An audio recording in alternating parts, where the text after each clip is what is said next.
A few days ago, we talked about the story of Narciso Barranco, este jardinero that was detained and beaten by lamigra. Absolutely horrible. We learned later that tiene tres chamacos that were in the military that served or were actively serving. And one of the sons spoke out and mentioned how disappointed he is that they treated his father this way. They dislocated his shoulder. Of course, they didn't have a warrant for his arrest. He saw him when he was detained. He's wearing the same clothes, hasn't been fed. He has been held in terrible conditions. On top of that, the current administration is trying to say that the father tried to assault the officers. He was just holding the weed whacker and running away. But in an interview, one of his sons spoke about what happened, and I think we need to listen. Do you agree with what Homeland Security said, that that was a minimum use of force? It's not.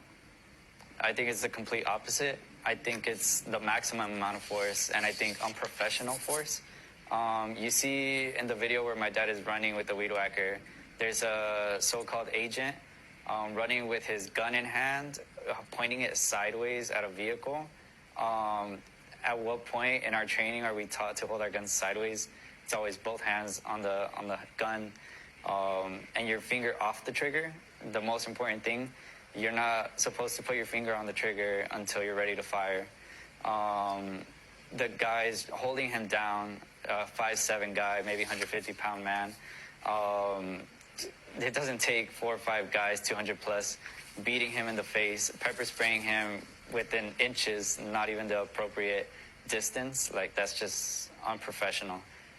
You served in Afghanistan. What would have happened if you would have treated a detainee that way in the Marines? I promise you it would have been a war crime, and the situation would have been completely different. It would have been a war crime from his perspective to treat somebody this way. And if you watch the video over, when the father, Narciso Barranco, is running, he is holding the weed whacker, but he is not hitting anybody. There was no threat. Once again, what we are witnessing is not normal. We are seeing the wrong side of history. Pero familia, what do you all think about this? Qué tristeza.